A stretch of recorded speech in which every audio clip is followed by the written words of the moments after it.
So today I just want to talk a little bit about right triangles, which you may have learned before in geometry, but just to go over a couple of basic concepts with right triangles. Again, a right triangle is a triangle that has a 90-degree angle. A 90-degree angle is called a right angle. So any triangle that has a 90-degree angle is called a right triangle. And the first rule that you need to know about right triangles, well, really any triangle, the three angles of a triangle always adds up to 180 degrees. So for a right triangle, since one of the angles is 90 degrees, that means the other two angles are going to have to add up to 90, right? Because the total has to add up to 180. So if one of the angles is 90, the other two angles have to add up to 90. So if you have a triangle like this, we have angle A, this angle here is the right angle, and then this angle over here is 39 degrees, and I want to know how big is angle A. What's the measure of angle A? Well, I know that angle A plus 39 degrees has to equal 90. So to find A, I just do 90 minus 39, and I get 51 degrees. So angle A is going to be 51 degrees. Just looking at another example over here. Again, this is a right triangle. This angle over here is 90. This angle over here is 60. I want to know how big is angle B. Well, the 60-degree angle plus angle B have to add up to 90. So 90 minus 60, of course, is 30. So angle B is going to equal 30 degrees.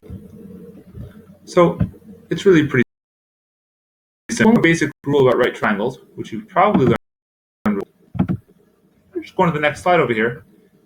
You've probably learned about the Pythagorean Theorem, which is a squared plus b squared equals c squared. Again, what that means is when you have a right triangle, so the longest side, which is the side that's opposite the right angle, the side that's not right next to the right angle, the longest side is called the hypotenuse, which we're going to call c.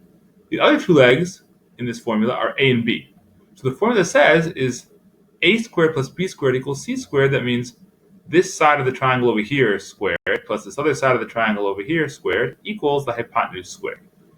So if I want to know in this example over here, how big is c? So I would write out 10 squared plus 11 squared equals c squared. And then solving for that will give me 100 plus 121 equals c squared. So that would be 221 equals c squared. Again, I just did 10 squared is 100, 11 squared is 121. Add it up, 221 equals c squared. And then to find c, we just need to take the square root of 221, which doing that on a calculator would give you about 14.87. So c is approximately 14.87. Let's look at one more example over here. Another right triangle, but over here, the hypotenuse is given. We know the hypotenuse is 13. We're looking for one of the sides. We know this side is 5, and this side is b. Again, I put this right angle here just to make it clear that the side opposite of that is going to be the hypotenuse. So to find f squared plus b squared equals 13 squared.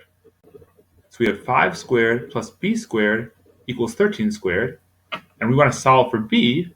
So first I would change that to 25 plus b squared equals 169. 5 squared is 25. 13 squared is 169.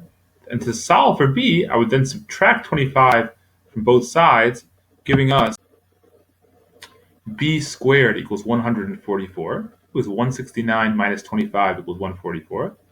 And then solving for b, just take the square root of 144, which will give you b equals 12. The square root of 144 is 12. So our final answer will be b equals 12.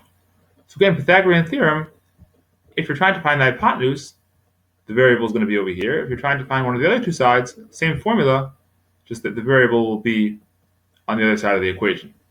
When it comes to Pythagorean theorem, it's also good to remember that the longest side will always be the hypotenuse. The hypotenuse is always longer than either of the other two sides. So if you get somehow that the hypotenuse is shorter than one of the other two sides, you know you must have made some mistake somewhere. So again, the two rules we went over are, first of all, since every triangle has angles that add up to 180 degrees, a right triangle will have the two angles that are not the right angle. Those two angles will have to add up to 90. And as far as the sides are concerned, if you know two of the sides of the triangle and you want to know the length of the third side, you can use Pythagorean theorem.